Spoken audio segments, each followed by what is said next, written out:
Olá, Donadetes! Está no ar mais um episódio da série Afro-Baianos. Eu sou Mariana de Paula. Eu sou Milena Anjos.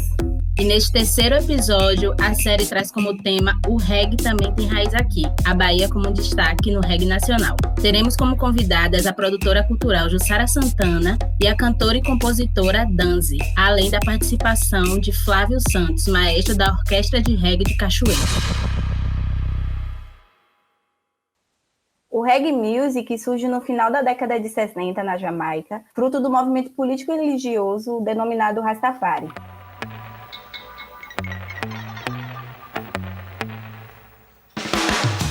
Para além de transmitir mensagens de amor e religião, o reggae era sobretudo uma forma de denúncia da situação social, econômica e cultural que o país vivia.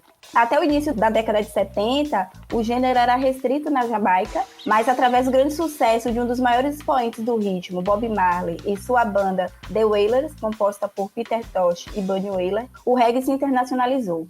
Aqui no Brasil, o ritmo começa a ganhar força no início dos anos 80, através das composições de músicos como Gilberto Gil, Jorge Ben, Moraes Moreira e até de bandas como Paralamas do Sucesso e Titãs. Na Bahia, nomes como Lazo, Dionorina, Gilson e Jorge de Angélica foram os primeiros a serem influenciados pelo ritmo que mais tarde se tornou também uma grande referência para blocos afros, como Malê de Balé e Muzenza. Em 1988, o cachoeirano Edson Gomes lançou o primeiro disco exclusivo de música reggae, denominado Reggae Resistência, fortalecendo o mercado da música reggae e abrindo portas para outros nomes da música como Cine Calmon, Adão Negro, Nengo Vieira e tantos outros músicos. Em Salvador, músicos e bandas de reggae criaram um circuito alternativo no centro da cidade para apresentações e, consequentemente, fortalecimento do movimento. Espaços como Hotel Pelourinho, Criolla e Cajun, Novo Tempo e Rocinha têm um papel significativo para a cena do reggae baiano. E para entender melhor este cenário, conversamos com a produtora cultural Jussara Santana, que atua na cena do reggae há mais de 30 anos.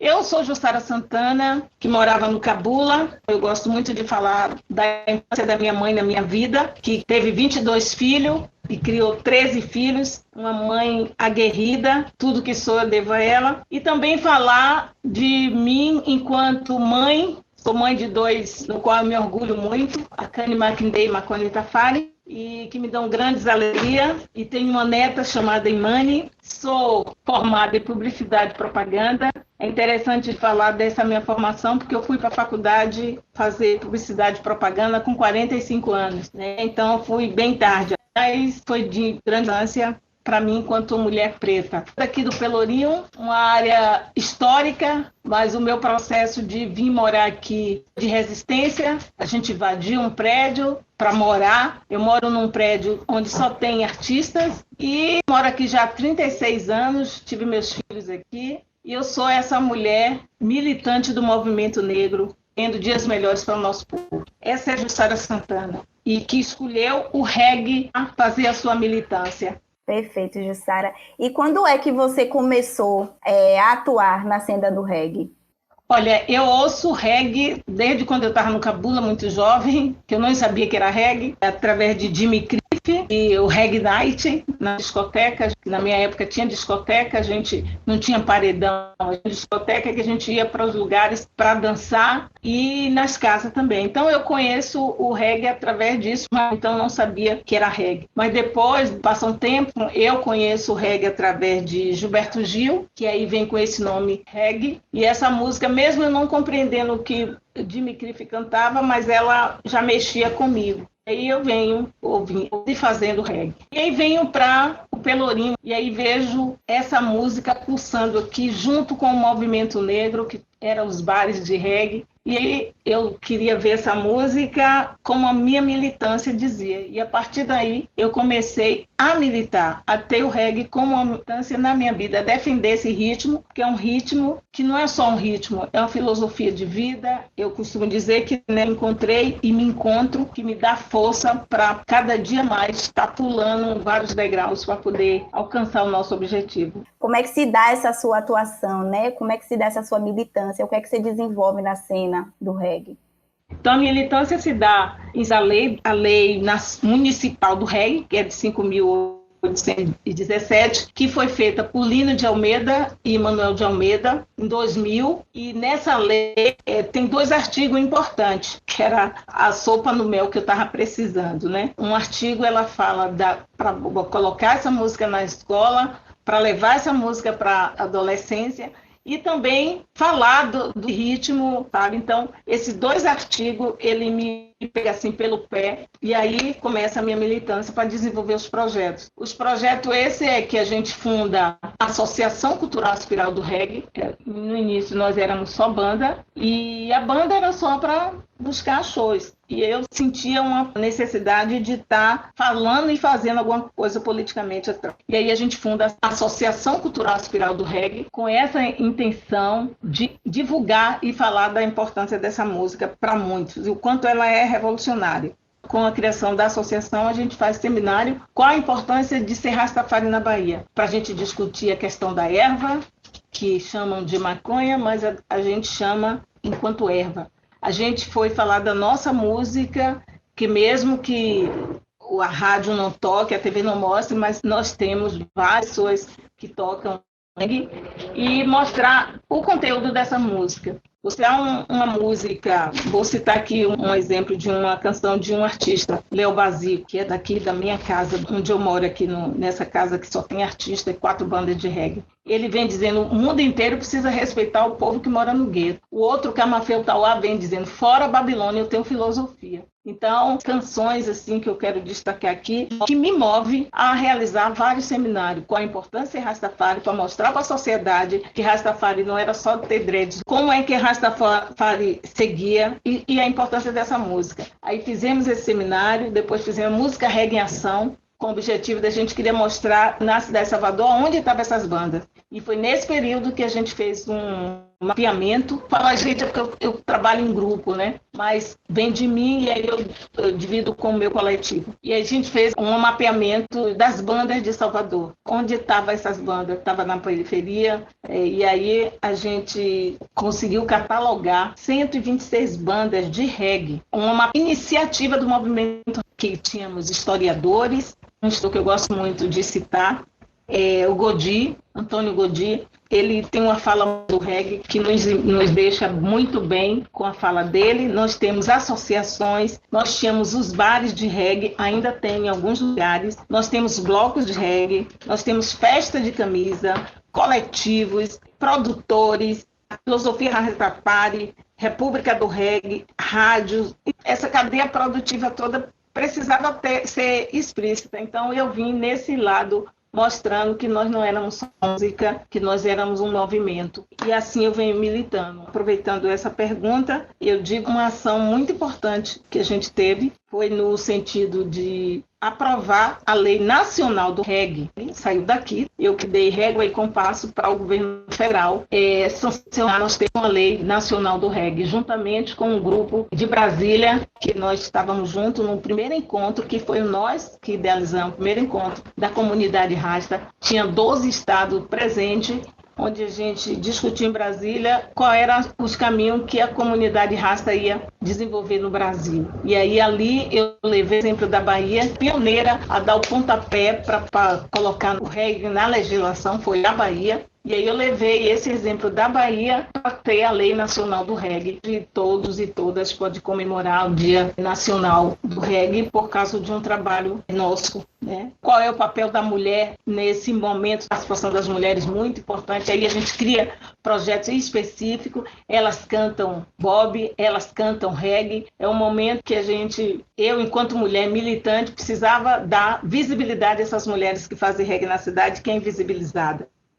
Maravilha, realmente muita coisa. E eu acho o mais interessante, assim, a gente entrevistou há pouco também alguns convidados para o episódio dos Blocos Afros, e é muito interessante, assim, como a música preta está para além de música, né? Vocês estão, de fato, preocupados em toda a cadeia, de fato, com a sociedade, não só pensando em levar música, né? Pensando em transformar a vida das pessoas que estão envolvidas com essas músicas. Então, você citou aí, Jussara, a lei federal, né? Que eu acho que poucas pessoas conhecem, poucas pessoas sabem que existe uma lei que oficializa o Dia Nacional do Reggae. E eu queria saber de você quais são os impactos, de fato, assim, os impactos dessa lei, tanto a federal quanto a municipal, para o cenário do reggae baiano. Olha, é muito grande. Eu vou falar que no município está muito mais forte.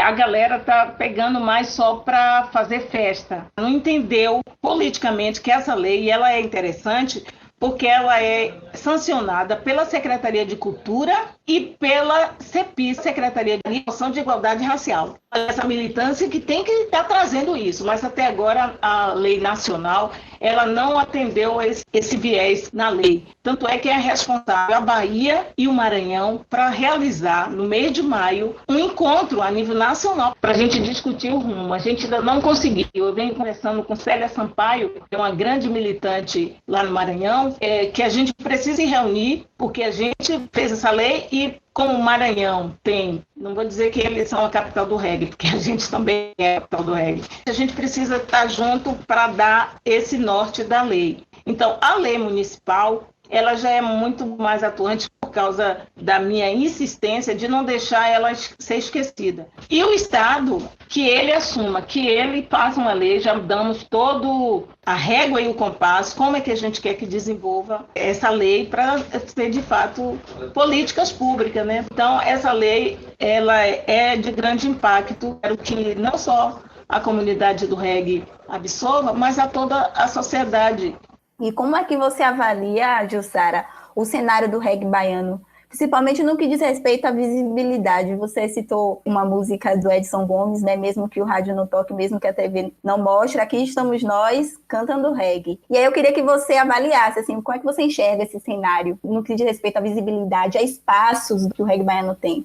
Muito pouco espaço. Tem muita gente fazendo reggae. Muito pouco espaço. Por exemplo, Jamaica, ela é grande, ela teve o rei Bob Marley, mas teve Peter Tosh, Albert Griffith, teve muita gente num corpo só. E aí aqui, a Bahia, às vezes, quer se reportar só a um. Eu aqui que a gente fez dentro do mapeamento, a gente mapeou 126 bandas e 16 movimentos da cultura reggae. Isso então, só em Salvador ou em toda a Bahia? Só em Salvador, né, que a gente conta com um historiador, com as rádio web, com o estúdio, com produtores. Então, a gente precisa de uma cultura nossa, da Espiral do Reggae, desenvolver isso, para mostrar que tem outros. A gente tem um bloco de reggae no carnaval. A gente tem 6 blocos de reggae, que tem muita dificuldade para sair, mas consegue estar ali brincando de quinta-feira a domingo não, a terça, esses 6 blocos levam o reggae na vida. A Espiral do Reggae, a gente está em segunda-feira de carnaval com cerca de 1.000 pessoas, além de outras pessoas. É um bloco que a gente resolveu não sair com corda. A gente não tem nada contra quem sai, porque tem bloco de reggae que sai com corda.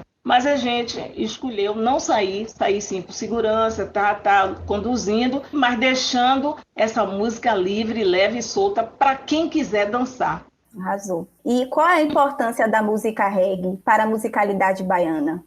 Muito, né? Ela contribuiu para a criação de uma música. O samba reggae é oriundo do reggae. Não tinha reggae, samba afoxé, tá? Mas não tinha o samba reggae. Então essa música ela é tão importante que o neguinho do samba, né, juntando o samba com o reggae e faz esse ritmo. Outra coisa muito importante é a única música que tem a cor. Pode ser pretensão minha, mas eu acho muito errado quando as pessoas dizem as cores do Olodum. As cores não é do Olodum. E a questão é uma música que dita moda. O dreadlocks como diz o nosso cabelo, lá na Jamaica é tranças horrendas, né? O significado é tranças horrendas. Mas olha como a gente deu um outro significado. A gente pegou, mas é como forma de afirmação, de dizer, fora Babilônia, eu tenho filosofia, minha filosofia é essa, é desse jeito que eu sou, é desse jeito que eu vou. Então é uma música que traz toda essa influência para a cultura da Bahia. Isso não pode ficar invisível, isso também não pode, quando a coisa estiver dando, pegar só as pessoas brancas que estão num certo patamar na sua música e esquecer das bandas de preto que está no gueto e que vem sempre fazendo, né? Eu quero aproveitar falar desse movimento do reggae daqui do Pelourinho, que início era bares de reggae, mas teve também a Rocinha. A Rocinha teve uma importância muito grande, porque foi nessa Rocinha Pelourinho que várias bandas e a gente emprestou nossos instrumentos, o nosso artista tocou lá, para começar uma movimentação de reggae aqui no Pelourinho, fora bares, fora Praça do Reggae.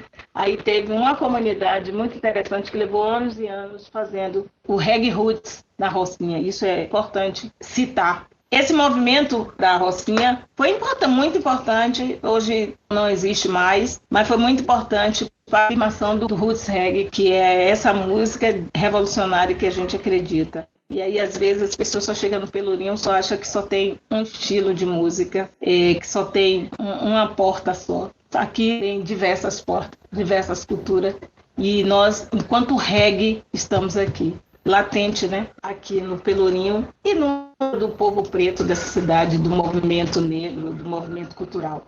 A gente só precisa entender e ver e apoiar e ver a importância que a contribuição que o reggae vem dando, não só na Bahia, mas em outros estados também, no mundo inteiro.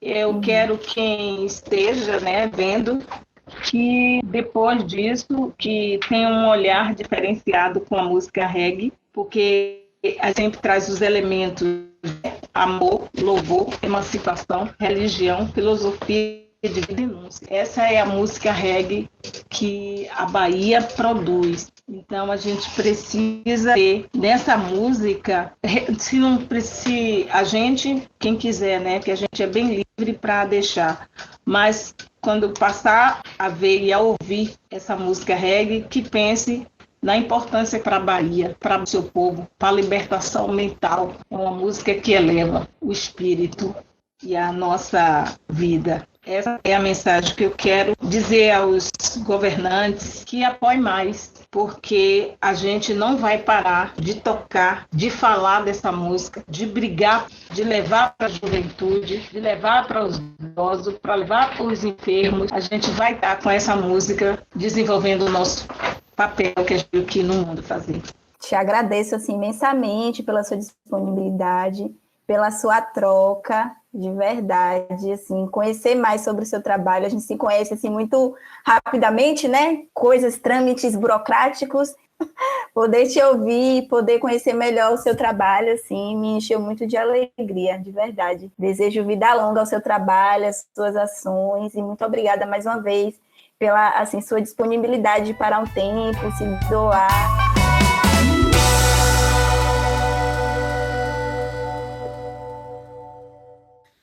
A cidade de Cachoeira, no Recôncavo Baiano, é destaque no cenário do reggae nacional. Um dos frutos dessa cena é Flávio Santos, que atuou como músico em diversas bandas de reggae da cidade e hoje é o maestro da Orquestra Reggae de Cachoeira. Vamos ouvi-lo. Me chamo Flávio, sou o maestro da Orquestra Reggae de Cachoeira, onde eu venho conduzindo a orquestra há 8 anos, né? Vai fazer 9, pouco tempo.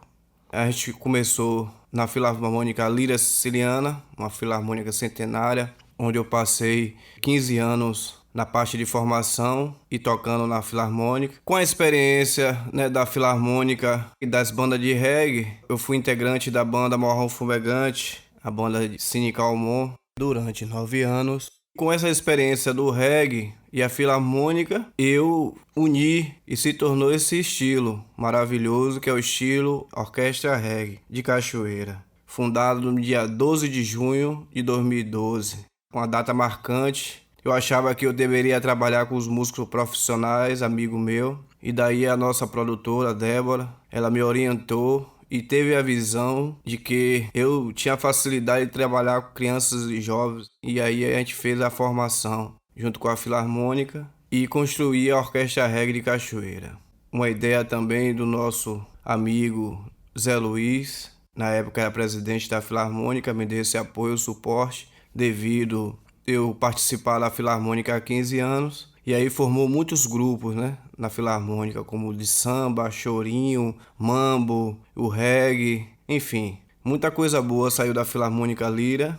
E a gente passou em 7 meses dentro da Filarmônica ensaiando. Partimos para o Hanser Bahia, uma oportunidade que Jomar Lima deu a gente, ter o espaço Hanser, onde a gente trabalhou durante 4 anos, né, na formação dos jovens, criação do repertório. Um trabalho bem bacana com os jovens de Cachoeira. E depois a gente teve um trabalho na comunidade do Rosarinho, onde a gente ficou instalado nossa escola, né, de qualificação e formação. Foi um projeto que a gente foi qualificado do Itaú Cultural e o outro do governo do estado, né? De qualificação foi do Itaú e do governo do estado foi uma homenagem ao Chico Anhes que a gente fez, né? Foi um projeto de adaptação de um estilo afro-barroco para o estilo reggae, que é o estilo do Chico Anhes, do chorinho, a matriz africana. A atuação dela na cidade é muito importante, né? Sendo um projeto social, onde a gente vem há quase 9 anos trabalhando com as crianças e jovens, onde a gente já formou muito deles, né? Hoje se enquadra músicos nas Forças Armadas, na Polícia, na Universidade Federal, nas faculdades particulares também. Então isso é muito importante. O grupo como a Orquestra Reggae fazer parte dessa comunidade e conseguir unir duas culturas fortes, que é o reggae de Cachoeira, o reggae e as filarmônicas, né? Que é uma coisa que fez abrilhantar o trabalho. A diferença da Orquestra Reggae é que ela é uma orquestra popular, então ela tem a parte do reggae, que é a base, né, do reggae, que é o coração, que é bateria, baixo, guitarra, piano, e o corpo de sopro que faz a parte da filarmônica, né, como envolvia as clarinetas, as flautas, saxofone alto, tenor, trombone, trompete, percussão, e aí veio esse diferenciado das outras orquestras. Eu avalio o cenário do reggae em Cachoeira como um portal, né? Um portal do reggae no Brasil. Aqui a gente tem o maior reggae do Brasil, que é o amigo Edson Gomes, Cine Calmon, Nego Vieira, Tintin Gomes, Ed Brau, diversos grupos de reggae que fortalecem, né? Então isso faz com que a orquestra reggae se fortaleça, né? Os jovens têm entendimento do que é o reggae, que através do reggae você tem um caminho para tocar qualquer estilo. Na orquestra reggae mesmo, a gente trabalha com a leitura de partitura, com as cifras, então isso tudo é gratificante. Então compõe o cenário de Cachoeira, a orquestra reggae, junto com esses reggae do Brasil, esses maiores reggae do Brasil que eu citei. É uma grande importância, né, o reggae na Bahia. O reggae vem das resistências, das favelas, onde a gente vem com sentimento profundo, um reggae de protesto, de amor, de falar de Deus. Então, isso é uma grande importância, né?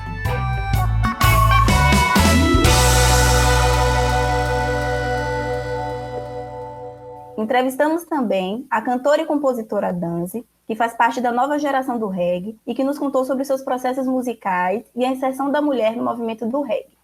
Seja bem-vinda ao nosso podcast, Danzi. Eu gostaria, por favor, que você se apresentasse. Maravilha. Então, saudações a todos que estão aí escutando, conectados. Eu sou Danzi, cantora, costumo me identificar como mensageira, né? Acredito que todo mundo que movimenta a música reggae tem esse potencial, né, de ser mensageiro, porque é uma música que carrega uma mensagem, né, muito potente. Eu sou original aqui de Salvador, Bahia, mas sou uma africana na diáspora, obviamente, e estou aqui nesse processo de dar continuidade à feitura, né, dessa musicalidade que contribui muito, né, para o levante do nosso povo preto na diáspora. Eu queria que você me contasse um pouco sobre a sua trajetória, né, enquanto cantora de reggae. Quando é que você começou? Como é que você, enquanto mulher, né, também foi recebida por esse movimento? E como é que tem sido a sua trajetória desde quando você começou até então? Na verdade, eu sempre tive uma conexão muito especial com a música, né? Sempre foi algo que fez parte da minha caminhada, porque eu sempre fui muito preservada, né, capricorniana, então sempre gostei muito de, né, de escutar música, de escrever. E com o tempo, né, eu já atuava ali com outras musicalidades, com outros estilos que tratavam sobre questões, né, mais pontuais, assim, nessa questão do social, do político. E então, quando eu conheci o reggae, eu achei que foi algo, assim, perfeito, né, quando a gente olha para a conjuntura do sistema e vê tanta coisa fora do lugar. E, além disso, sobre a espiritualidade também. A música e a consciência Rastafari, né, enquanto mulher Rastafari, eu pude ver que tudo isso, né, contribuiu para que eu me identificasse, me enxergasse como uma mulher preta, africana, latino-americana, na diáspora. E tudo que eu faço e tento fazer é mesmo trazer o conhecimento que me foi permitido através da música. E eu senti que eu fui bem recebida, continuo sendo bem recebida. Eu acho que esse é um momento muito especial para a mulher, né? Colocar ali o seu toque, compartilhar a sua percepção, e é isso. Só que o que é que acontece, né? A nossa jornada, né, são muitos acontecimentos. E eu comecei isso aí aproximadamente em 2008, 2009, né? Escrevi as primeiras canções e aí consegui me juntar com alguns músicos da cidade para iniciar esse processo de construção da musicalidade. Na verdade, entre, né, aqueles que fazem parte da banda que me acompanha, tá ali Gabriel Aizes, que é tecladista, ele foi a primeira pessoa que teve contato e que recebeu as canções, que pôde traduzir isso, né, em forma de música para que as pessoas depois chegassem e entendessem qual era a proposta. Isso tudo aconteceu nesse momento aí, mais ou menos 2008, 2009. E aí, na sequência, a gente começou alguns ensaios, mas a maternidade chegou na minha vida e aí eu tive que parar por um tempo e compreender que aquele momento estava chamando para que eu manifestasse, né, um outro lado do meu ser, que é essa parte da maternidade. Então eu tive que dar atenção à minha criança que havia acabado de chegar, passei um tempo cuidando disso, e só depois de 2 ou 3 anos é que eu voltei realmente ativa aos ensaios, né, e à construção, e mais recentemente é que a gente começa a compartilhar oficialmente o fruto desse trabalho de anos, né. E como é que você avalia assim, o cenário do reggae baiano, assim, principalmente em termos de visibilidade? Porque assim, se a gente for analisar de festivais, de festas, de, enfim, movimentos que acontecem na cidade, a gente vê pouco o reggae inserido, né? Obviamente que é um movimento muito forte, mas vocês estão super organizados, mas eu sinto ainda que existe um certo preconceito em relação ainda à música reggae. Queria que você avaliasse, assim, como é que você sente enquanto cantora, né? Como é que você sente esse cenário? E você, enquanto cantoras, enfim, bandas, se vocês estão organizados de alguma forma em prol de fortalecer cada vez mais esse movimento da música reggae. Essa é uma questão, Milena, que é sempre falada, assim, conversada, né, entre nós que atuamos nessa área, e é um grande desafio, né, até mesmo antes da gente pensar assim, pô, é isso mesmo que eu quero fazer, atuar com a música reggae, que aqui não é tão valorizada como deveria. Só que, em primeiro lugar, né, tudo que a gente faz que envolve a música é bem por amor, né, é bem pelo amor à mensagem, por amor às pessoas, porque a gente está compartilhando uma mensagem que é realmente para contribuir, né, com dias melhores para as pessoas. Então, assim, em primeiro lugar isso, né, vem o amor, vem aquela vontade de fazer. Só que existe esse desafio que é justamente pelo fato da música reggae no Brasil, ela ter sido, eu não sei se reduzida, né, mas é algo que foi estigmatizado, né? Ao redor do reggae existem várias questões, mas no fundo, o que eu percebo é que as pessoas, a massa em si, ela gosta, aprecia a música. Só que precisavam de incentivo, de valorização das grandes mídias. Isso era fundamental acontecer. É uma coisa que pessoas, né, que atuam, que trabalham em prol do reggae, estão batendo nessa tecla há muito mais tempo, né, muito antes de eu chegar, mas tem pessoas aí já falando sobre isso há muito tempo. E o que realmente a gente tem que fazer é se organizar internamente, aperfeiçoar o nosso trabalho, trazer sempre com muita qualidade, para que a gente possa alcançar o público. E alcançar de uma forma mesmo especial, né? Alcançar de uma forma que as pessoas valorizem, percebam que é uma música de qualidade. Aqui no Brasil, especialmente, chegou muito a música reggae cantada em inglês, então, de repente, para se falar assim, da grande massa, né, das pessoas em geral, muitas vezes a pessoa sabe que é uma música que está ali tratando sobre positividade, sobre coisas boas, mas a barreira linguística talvez faça com que as pessoas não compreendam, né, na sua totalidade. Então a gente, inclusive, está com essa missão de fazer com que entendam mais, e eu tenho recebido feedbacks assim, bem positivos, né, nesse quesito, pelo fato de cantar em português e estar ali atuando no reggae, mas continua sendo um grande desafio, que é mesmo a questão da gente internamente continuar trabalhando, e os parceiros, as pessoas que têm rádios, que têm todo tipo de meio de comunicação, apoiar o movimento, porque o reggae só tem a ganhar isso.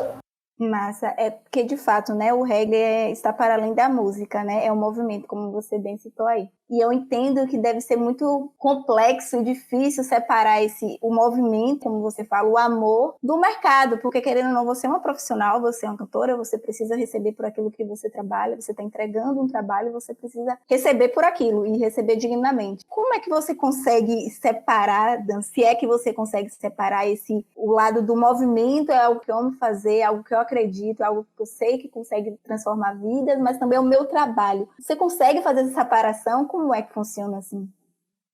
Na verdade, no início, né, do processo da caminhada com a música, a minha visão era um pouco diferente, né? Eu estava realmente mais nesse processo de fazer o trabalho por amor. Hoje eu já tenho essa visão um pouco mais consciente de que está sendo feito um trabalho, né? A gente lança uma música, por mais que todo o processo, né, de fazer essa música é um produto, né? No final é um produto e teve suor, né, para aquilo acontecer. Então, hoje, entender que o nosso trabalho sempre ter que envolver, né, essa questão da remuneração, de ser valorizado, das pessoas prover, né, as condições adequadas para que a gente possa trazer esse trabalho. Então, hoje a gente já consegue ver isso de uma forma mais profissional mesmo, né? Entendendo que a gente faz por gostar, mas que isso tem que ser valorizado. Eu falei que a música reggae, ela é dividida em algumas vertentes. Não sei se é bem dividida a palavra, mas existem algumas vertentes da música reggae. Existe a música de protesto, existe a música religiosa, espiritual, né? Existe a música de amor. Eu queria saber, dentre todas as vertentes do reggae que existe, qual é a sua? O que é que você canta? Qual é a sua música? Que o reggae surge bastante no contexto de resistência, né? O reggae surge mesmo para dar voz aos silenciados, para cobrar pela justiça, cobrar pelo equilíbrio. Mas sim, existem vertentes, existem pessoas que vão lutando por trabalhar da sua forma. Eu não considero que eu cante ou trabalhe com alguma vertente, né? A gente sempre fala sobre roots, que é o reggae em sua raiz, mas na minha música, particularmente, pelo que eu já fiz e pelo que eu penso em fazer, é trazer a vida, sabe? É tipo assim, materializar ou trazer a vida em si, né? Tudo que envolve. Eu acho que a vida é algo amplo demais. Então a gente vai falar sobre tudo, sobre as questões sociais, políticas, espirituais e sentimentais também, né? Mas com muita responsabilidade, com muito compromisso sempre, que é falar sobre coisas reais. A gente não vai falar sobre sensações e prazeres, né? Diversão. Eu acho que tem muita coisa aí que pode vir a contribuir, se é que eu posso dizer, da forma errada, né? Eu acho que a gente tem que vir a falar, sim, sobre tudo que edifica, sobre tudo que vai realmente colaborar para a gente ter dias melhores. Então, em vez de sensações e prazeres, a gente falar sobre o sentimento real, sobre o amor. Saber lidar com isso, né? Trazer essa consciência às pessoas do cenário, da conjuntura que a gente está vivendo e como cada um de nós pode se enxergar nesse meio. Então, a minha grande intenção, através da música, é consciência, né? Se eu resolver falar sobre amor, que eu já tenho canções nessa perspectiva, mas com uma consciência, né? Trazendo isso à frente para que as pessoas vejam os exemplos a seguir, né? Eu acredito que é sempre dessa forma. Procuro não separar assim tanto como eu canto tal vertente. Não, a minha música vai falar sobre tudo, mas sempre com a responsabilidade. Enquanto mulher, assim, a gente sabe que vocês são muitas. Ultimamente a gente tem visto muitas mulheres, né, à frente de bandas de reggae, mas a gente sabe que por muito tempo isso não foi uma realidade. Eu queria saber, assim, como é que foi essa sua inserção, se foi tranquilo, se você sentiu algum tipo de preconceito em relação a ser uma mulher à frente do seu trabalho, como é que funciona isso dentro do cenário da música reggae? O que acontece, né, da mulher especialmente aí, né, no nosso caso, a gente está falando sobre reggae, eu acho que é o que acontece com a mulher em todos os meios, em todos os lugares. O fato de não ter mulher por um bom tempo é porque, de fato, as mulheres sempre estiveram ocupando aquele espaço da mulher que é mãe, que é dona de casa, que cuida. Então, veja que eu iniciei esse meu trabalho há muito tempo atrás. Depois de iniciado, eu tive que dar uma pausa devido à maternidade. Só que, quando eu falo sobre isso, eu gosto muito, inclusive, porque se cria a oportunidade de a gente falar sobre outras coisas. A grande questão é a gente trazer essa consciência para a mulher preta, para o homem também, para que a família, para que continue existindo e o nosso povo continue existindo. Mas a grande questão é que, por muito tempo, a mulher esteve de dona de casa, de mãe, e então ela esteve esteve ausente de manifestar as suas outras habilidades, porque nunca a gente vê quantas habilidades, quanta vocação tem a mulher para outras áreas. Eu acho que o grande desafio que a mulher tem, né, os resquícios na mentalidade, né, de muitos homens, inclusive de muitas mulheres, né, da dúvida ou de não considerar o que está falando, só que especialmente assim, na minha situação, como esse trabalho eu trouxe à frente e logo após vem a ajuda da família musical que trabalha comigo, então as pessoas sentem que essa é uma manifestação natural minha, né? Não é algo que eu estou forçando, é algo natural, é algo que veio mesmo como inspiração. Então, sendo assim, fica ainda mais nítido, né? Que a mulher precisa ocupar aquele espaço que a ela foi dado, né? É mesmo uma questão de missão. Para finalizar, Danzi, eu queria que você me falasse assim para você qual a importância da música reggae para a sua vida e para a musicalidade baiana. Então, a música reggae, especialmente na minha vida, ela trouxe uma energia diferente, sabe? Para os meus dias, assim. Você coloca música e é uma trilha sonora perfeita, porque termina nos trazendo não só a consciência, né, mas aquele espírito mesmo de você entender que muita coisa que está acontecendo são profecias, muitas coisas que estão acontecendo já foram inclusive ditas, né, por muitos profetas, como a gente chama, né, as pessoas que estiveram aí, os grandes nomes, né, da música reggae, mundialmente falando, eles já falaram sobre muitas coisas que estão acontecendo. Então, aqueles que escutam, que apreciam, que pesquisam, sabem disso. Então, essa musicalidade me trouxe um entendimento muito profundo do que nós somos, né? Sobre o meu ser enquanto mulher, como mulher preta, africana, na diáspora. E eu acho que o cenário baiano deve considerar isso, né? Porque é uma música afrodiaspórica. E a gente está falando de Salvador, de Bahia, um lugar que tem um contingente altíssimo de povo preto. Então, a gente precisa cada vez mais ampliar os nossos horizontes, né, no quesito. O que é que a gente tem disponível para a gente escutar? A gente já sabe sobre algumas musicalidades que estão aí há muitos anos, né? Mas estamos prontos e aptos e, assim, honrados em poder representar isso aqui em Salvador, para a Bahia, para o Brasil. E a gente só tem mesmo que agradecer a todo mundo que tem feito convites para a gente continuar disseminando, seja cantando por música ou como uma entrevista, uma conversa como essa aqui, e que essa música traga ainda mais consciência, né, e positividade para os nossos dias. Eu acho que é o que a gente está precisando. Quando eu falo sobre positividade, é mesmo, né, sobre sentir-se bem, entender que nós somos seres humanos vivendo uma experiência espiritual, fazemos parte do universo, somos parte do universo, então quanto mais a gente puder estar próximo da natureza, e isso inclusive é algo que está contido na música reggae, né? Como a gente precisa se conectar com a natureza, porque nós somos parte dela e ela faz parte da gente, né? Somos uma coisa só.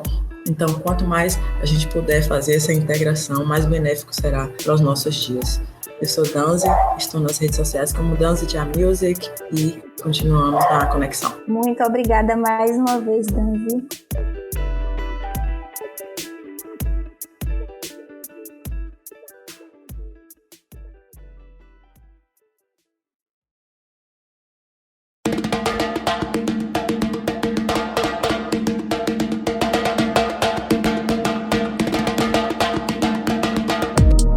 E para vocês saberem um pouco mais sobre o tema, a gente vai deixar aqui algumas dicas que nos serviram também de referência para a construção desse episódio. A primeira dela é o livro O Reggae de Cachoeira, Produção Musical em um Porto Atlântico, de Bárbara Falcon, e o livro Cão de Raça, O Reggae e Resistência, de Edson Gomes, de Edna Matos. Os dois livros, eles são fruto o primeiro da dissertação e o segundo de uma monografia. Então, se vocês não encontrarem o livro, vocês podem ir no repositório da UFBA, se vocês vão encontrar esses dois trabalhos. Uma terceira dica é o livro Queimando Tudo, a biografia definitiva de Bob Marley, que fala tanto sobre a vida desse homem, né, e também como o surgimento do reggae, fala sobre todo o histórico do reggae music. E, por fim, um artigo que está no portal Gelé 10, chamado A História do Reggae, é um artigo que está dividido em 3 partes, e ele fala também sobre os ritmos, né, que antecedem o reggae music e que foram um dos principais influenciadores para a criação desse ritmo. Massa, Mi. Eu tenho aqui também algumas dicas para deixar para vocês. A primeira é a Trilogia do Reggae, que é um disco feita pelos músicos Dionorina e Gilsan e Jorge de Angélica. Outra dica é o clipe de Danzi, que foi nossa convidada. O clipe Com Você, que está no YouTube, muito bonito, inclusive. Também dá para escutar os singles da Orquestra de Reggae e conhecer esse trabalho que traz o reggae de maneira orquestral, né? A parte mais instrumental do reggae. Outra dica também é para conhecer o trabalho da banda Aspiral do Reggae e também vocês procurarem bandas daqui de Salvador que toquem reggae, porque são muitas. O movimento de reggae aqui em Salvador é uma coisa muito forte. E minha última dica é o filme Rockers. Foi um filme lançado nos anos 70. Ele traz uma biografia ali muito rica sobre como era o movimento reggae na Jamaica. Nessa época ali, anos 70, anos 80, que foi o período de efervescência assim, do reggae. E tem participações de Bunny Speed, Jacob Miller, vários músicos, né? Bem importantes para a história do reggae. E é isso, gente. A gente fica por aqui. Espero que vocês tenham gostado. Vão lá no Instagram, comenta, manda mais informações que faltou aqui. Até o próximo. Um beijo. Beijo, gente. Tchau.